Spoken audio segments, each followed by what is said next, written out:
दोस्तों नमस्कार। ये जो क्लिप है आप लोग इसको बड़े ध्यान से सुनिए, खासकर वो लोग जिनका कोर्ट में कोई मसला चल रहा है सैफ की तरफ से या कोई भी चीज़ है, क्योंकि आप सब लोगों को इस चीज़ को लेकर के सीरियस होना पड़ेगा। तो इससे पहले कि मैं अपनी बात कहूँ दोस्तों, हो सके तो आप हमारा जो इंस्टाग्राम का चैनल है उसे फॉलो करिए।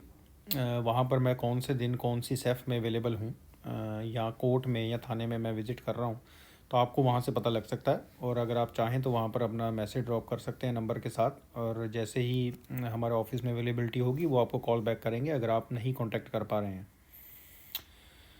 तो दोस्तों ये वीडियो बड़ी इम्पॉर्टेंट है कोर्ट केसेस को लेकर के, क्योंकि हाल ही में हमारे पास हमारा एक पाकिस्तानी भाई आया था जिसने यहाँ के एक बहुत बड़े फेमस लॉयर को हायर किया था, क्योंकि जनवरी 2023 में उसके ऊपर केस पड़ा था कोई फेक डॉक्यूमेंट्स का, जो टवीरा सेफ ने डाला था, आइमा ने डाला था। और ये केस जो है वो टवीरा कोर्ट से स्टार्ट हुआ है। तो दोस्तों जब उन्होंने इस बहुत बड़े वकील को हायर किया और वकील ने उनको ये बताया कि आपका जो केस है वो बेजा कोर्ट में चल रहा है और हमें वेट करनी होगी कि वहाँ से हमें कोई रिप्लाई आएगा, तो फिर मैं आगे उस हिसाब से जवाब दूंगा या जो भी है। दोस्तों रिप्लाई का वेट करते करते 13 महीने गुजर गए। पिछले साल जनवरी से स्टार्ट हुआ था और हमारे पास हमारा जो भाई है वो इस साल फरवरी में आया फाइनली। जब टाइम इतना गुजर गया और कोई रिस्पांस नहीं आ रहा था, तो फिर वो हमारे पास आया था कि भाई आप इस चीज़ को आगे लेके चले और मुझे समझ नहीं आ रहा कि भाई क्या प्रॉब्लम हो गई है, क्यों नहीं कोर्ट जवाब दे रही है। तो दोस्तों उसके बाद अब जैसे उसके प्रीवियस लॉयर ने बोला था कि केस जो है वो बेजा में चल रहा है, बेजा कोर्ट में, तो जैसा कि मैं कहता हूँ कि विज़िट करने के बाद ही आपको चीज़ें को समझ में आती है। तो फिर हम बेजा कोर्ट गए थे, ये बात है मेरे ख्याल फरवरी की, ये पता करने के लिए कि 13 महीने गुजर चुके हैं और अभी तक आपने बेजा कोर्ट की तरफ से कोई जवाब क्यों नहीं आ रहा है। तो दोस्तों जब हमने बेजा कोर्ट में उस चीज़ की इंक्वायरी करी तो वहाँ जा कर के हमें पता चला कि बेजा कोर्ट के अंदर वो केस कभी गया ही नहीं था, उनको वो केस कभी रिसीव नहीं हुआ था। और वो जो वकील था वो पिछले 13 महीने से यही कह रहा था कि केस जो है वो बेजा कोर्ट में चल रहा है। अब दोस्तों 13 महीने वेस्ट हुए। अब इसके आगे की कहानी कुछ इस तरह से है कि अब ये केस अगर बेजा में नहीं चल रहा है तो चल कहाँ रहा है, तो इसकी इन्फॉर्मेशन हमको कहाँ से मिलेगी? टवीरा से, क्योंकि केस टवीरा से स्टार्ट हुआ था। तो नेक्स्ट डे हमारा टवीरा विजिट था, तो सैफ के साथ ही कोर्ट है तो हम कोर्ट में चले गए टवीरा इस चीज़ की इंक्वायरी करने के लिए कि ये केस है कहाँ पे, अगर आपके पास है तो आप बताएं। तो दोस्तों टवीरा कोर्ट ने हमें इस चीज़ को क्लियर किया कि ये जो केस है ये केस बेजा कोर्ट में नहीं है, ये केस सरपा की कोर्ट में है। सरपा जो बेजा के साथ 25-30 किलोमीटर दूर है, वहाँ पर ये केस चल रहा है। तो दोस्तों मैं मेरे ख्याल पिछले हफ्ते हम सरपा गए हुए थे, वहाँ पर जाकर के हमने इंक्वायरी करी है कि इस केस की हमें अपडेट दें। तो ये उन्होंने कन्फर्म किया सरपा ने कि ये जो केस है ये यहीं पर चल रहा है और हमने बहुत पहले ये जो केस है वो जुडिशरी पुलिस फारो को ट्रांसफ़र कर दिया है। अब दोस्तों ऐसा कैसे हो सकता है कि जुडिशरी पुलिस के पास केस जा चुका है और अभी तक उन्हें कोई नोटिफिकेशन रिसीव नहीं हुआ? अब दोस्तों यहाँ पर उस बहुत बड़े वकील का एक बहुत बड़ा ब्लंडर है जिसकी वजह से 13 महीने वेस्ट हो गए हैं। हमारे दोस्त, हमारे भाई का उसका एड्रेस बदल गया है, यानी कि जिस एड्रेस पे वो पहले रह रहा था कुछ महीने पहले, जो सैफ के पास और जो कोर्ट के पास था, वो उस एड्रेस पे नहीं रह रहा था, वो अब लिस्बन आ गया है।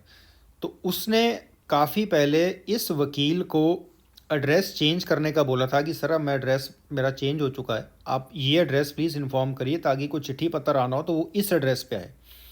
अब दोस्तों जिस वकील को 13 महीने में यही नहीं पता कि कौन से कोर्ट में केस चल रहा है, अब उसके मुताबिक जो है केस वो बेजा कोर्ट में चल रहा है, तो उसने, एक स्वाभाविक सी बात है कि अगर उसने डॉक्यूमेंट भेजा भी होगा तो बेजा कोर्ट में ही भेजेगा वो, क्योंकि उसके मुताबिक तो केस वहाँ चल रहा है।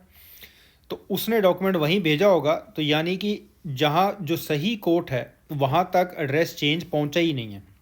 तो इसकी पॉसिबिलिटी बहुत हाई है कि अगर फारो जुडिशरी पुलिस की तरफ से कोई नोटिफिकेशन भी गई है तो उनके पास नया एड्रेस तो है ही नहीं, क्योंकि उन तक कोई जो लॉयर है वो पहुँचा ही नहीं है।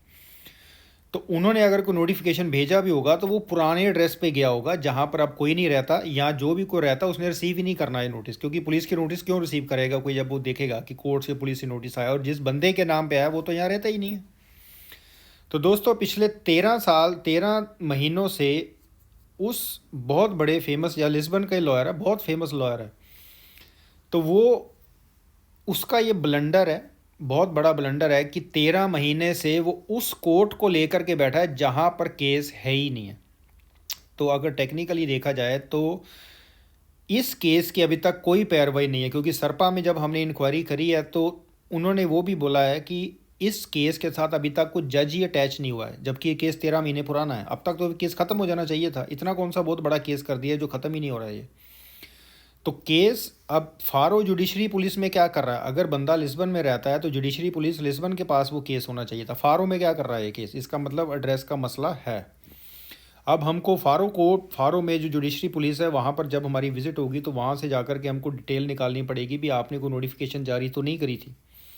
तो दोस्तों ये बहुत इंपॉर्टेंट है कि आप लोगों को आपके केस के बारे में अपडेशन होनी चाहिए। वियना द कस्टेलो में भी हमारे केस चल रहे हैं, उनमें से एक केस जो है वो अब लिस्बन ट्रांसफ़र हो गया और हमारे अपने भाई को अपडेट कर दिया कि केस जो है वो यहाँ ट्रांसफ़र हो गया। जिस जिस केस के अंदर जो जो पैरवाई है वो लोग हम साथ साथ में अपडेट करते रहते हैं दोस्तों, ये बहुत ज़रूरी है। और हमारे केस के अंदर ये चीज़ें हैं कि जैसे हम लोग तो सेफ कोई ना कोई विज़िट कर ही रहे होते हैं, तो कोर्ट साथ में पड़ती है, तो हम लोग कोर्ट साथ में विज़िट कर सकते हैं, ये हमारे लिए ईजी रहता है और हम अपडेट लेते रहते हैं। आज भी हम ब्रागा कोर्ट की तरफ से एक अपडेशन आई है जो मैं अगली वीडियो के अंदर आप लोगों से शेयर करूँगा, क्योंकि वो एक अलग कहानी है। तो दोस्तों आप समझ ही गए होंगे कि ये बहुत ज़रूरी है। अगर केस पुलिस केस का कोई मसला है, कोर्ट केस का मसला है, इसको आपने बहुत सीरियसली लेना है और आपको ही भाग दौड़ करनी पड़ेगी। अगर कोई वकील इतना ज़्यादा टाइम ले रहा है और आपको किसी भी तरह की कोई अपडेशंस नहीं दे रहा है, उसे यही नहीं पता कि केस कहाँ चल रहा है और क्या हो रहा है, तो आपको फिर चेंज करना चाहिए। या आप उसको बोलिए कि सर एक बार आप मेरे साथ कोर्ट तो चलिए, एक बार हम कोर्ट में जा कर के पता कर लें कि सर मेरे केस की क्या पैरवी। अगर वो ईमेल का जवाब नहीं कोर्ट दे रही है तो हम एक बार 2-3 महीने में गुजर गए हैं तो हम जा कर के पता कर लें, ताकि हमारे पास अपडेटेड इन्फॉर्मेशन होनी चाहिए कि ये सारा मामला कैसे चल रहा है दोस्तों। तो मुझे लग रहा है कि आप मेरी बातों से समझ ही गए होंगे कि मैं आपको क्या चीज़ समझाने की कोशिश कर रहा हूँ दोस्तों। नमस्कार।